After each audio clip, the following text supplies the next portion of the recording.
Should the Toronto Raptors think about trading Pascal Siakam?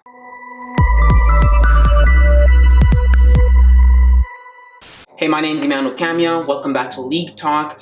If you're new to this channel, I make basketball videos pertaining to NBA, anything that goes on in the NBA, and I give my thoughts and opinions, and it's just a wonderful time. So if you're into that kind of thing, make sure to hit the subscribe button, leave a like, and make sure to drop your comments down below if you like this video. And aside from that, let's jump into this video. So yes, Pascal Siakam is a very polarizing player among the Toronto Raptors fan base. On one hand, you have a bunch of people who love Pascal and they think that he fits perfectly into the Toronto Raptors. And on the other, you have a bunch of people who aren't very fond of him and who don't really see as much value in him as the others see. And in fact, sometimes they think that he gets in the way of Scottie Barnes being developed. And so I wanted to make this video about Pascal Siakam and the future that he has in Toronto, or lack thereof. To me, Pascal Siakam over the past few years has been a very interesting player. Dating back to 2019 is when I first took notice of Pascal Siakam, particularly during the 2019 championship run, right? I'm Canadian, I live in Canada, so Toronto, go Raptors. But yes, that was the time I really took a notice to Pascal Siakam. At the time, I loved what I saw from him. Watching him play, watching that finals, watching that whole playoff run. I remember being at bars with my friends and, just being super happy. And then I just loved what I saw from Pascal Siakam. At the time, I thought he was a very good fit for the Raptors. I thought, he fit perfectly with, Kawhi Leonard and Kyle Lowry and Fred VanVleet and that whole squad. I just loved it. It was a different time back then. And the good thing about the fact that he had Kawhi Leonard and Kyle Lowry on his team is that I don't think that he had a lot of pressure on him as one might say he has right now. Now, back then, he wasn't expected. There wasn't a lot of expectations on him, right? He wasn't the best player on the team. That was Kawhi Leonard, right? Kawhi Leonard was the number one option, the go-to player, the franchise guy, right? Even if it was for 1 year, right? And he wasn't the leader even, right? In my opinion, for that whole squad, I think that whole squad got together because I don't even think Kawhi Leonard was the leader of that team. Kawhi is not particularly a leader. He's not very vocal. I don't think he's a leader in Los Angeles. And I don't think he was a leader in San Antonio. I don't think he was a leader in Toronto. So, these particular players had their roles they had to fill in. And Pascal, to me, was almost like a third option, maybe sometimes fourth option. He wasn't the best player. He wasn't the second best player. They would sometimes, and I'd even argue that sometimes during that run, they would look to Fred VanVleet more oftentimes than Pascal. Right? And so I feel in that environment, he was able to really thrive, just play basketball, right? When you're able to just do what you love and there were no expectations, it's a different story. And he was stellar during that playoffs run. He averaged 19 points per game, 7.1 rebounds per game, and 2.8 assists per game. Amazing numbers. And ironically, this season, he's averaging 19.1 points per game, 7.6 rebounds per game, and 3.7 assists per game. Almost identical numbers to the numbers that he had back in 2019. So you may be wondering, if he's averaging nearly identical numbers this season as he averaged in 2019 during the playoffs, a time period I just said he was great at, then what's the issue if he's doing the same thing? This is why I think it's just not the same. Again, it matters the people that were on the roster at the time. At the time he was averaging 19 points and it was good, he wasn't the first option. He wasn't the second option, right? So it was good. It was okay for a role player that he was, right? But times have gone by. Times have changed. Kawhi Leonard and Kyle Lowry have since left the Toronto Raptors. Now, Pascal Siakam is looked up to as one of the best players on the team, if not the best player on the team. He's looked at as the franchise guy, even if he may not be it, right?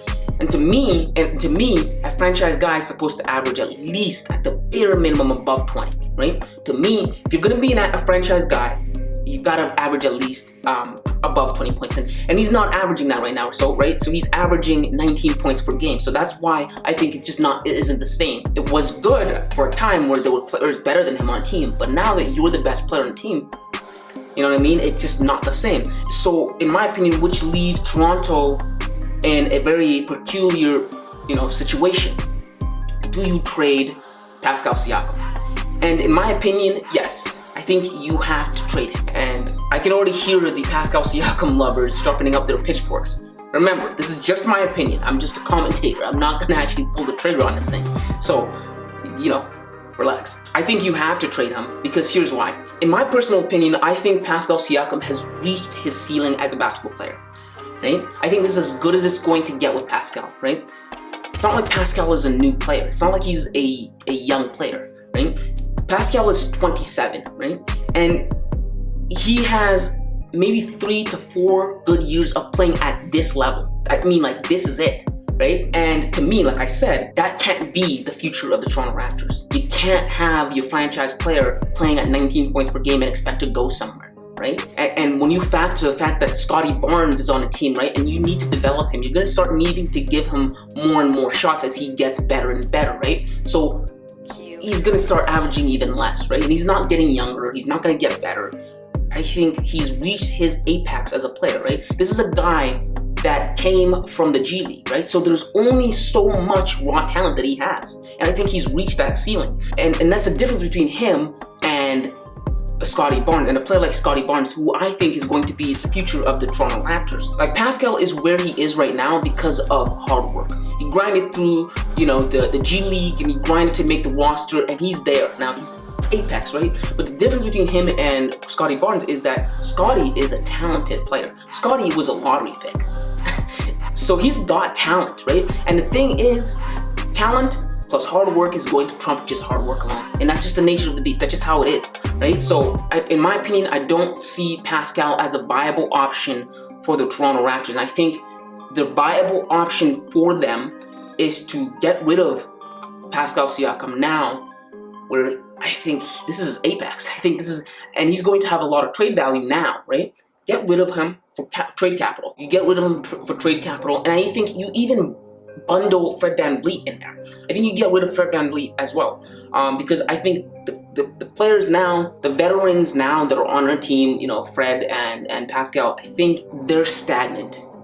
Right? I think the team is at a place where it was before, stagnant. And this is what I mean by that. There was a time, once upon a time, where Kyle Lowry and DeMar DeRozan weren't getting it done. And to me, I see Pascal Siakam as almost a lesser version of DeMar DeRozan. No, he is a lesser version of DeMar DeRozan. Toronto is again at that point where they're stagnant. They're not going anywhere, right? And it's why the Raptors had to make a decision in regards to DeMar DeRozan. It was a heart-wrenching decision to get DeMar out of Toronto. Fans loved him. Players loved him. But the front office and the people knew that in order to go somewhere, in order to do something, in order to change something, you need to shake it up. That's why they went out and they pulled the trigger and got Kawhi Leonard, and it ended up in a championship, okay? Risks like that, you can't stay in a stagnant position, and that's where I think the Toronto Raptors are right now. I think they're 20th right now in the entire league, right?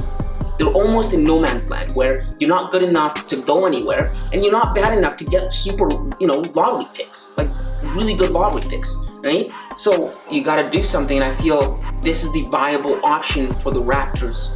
You trade Pascal Siakam, you get rid of Fred VanVleet, you start over, yeah, right? I know Toronto is trying to build a roster that's very long, very tall. Those are the personnel type that they're looking for. Scottie Barnes fits perfectly into that description, right? Very talented guy, long, tall, hard worker, right?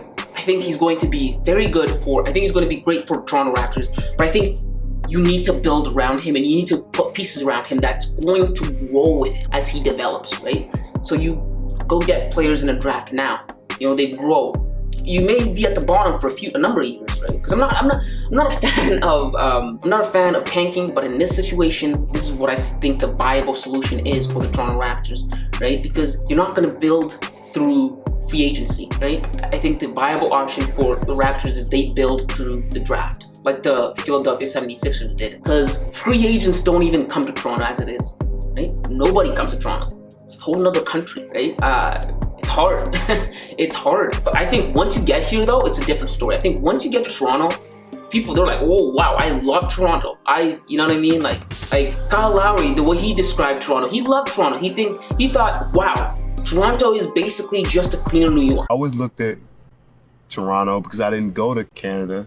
until, you know, I got here. But I was looking at Toronto. It's like a clean New York.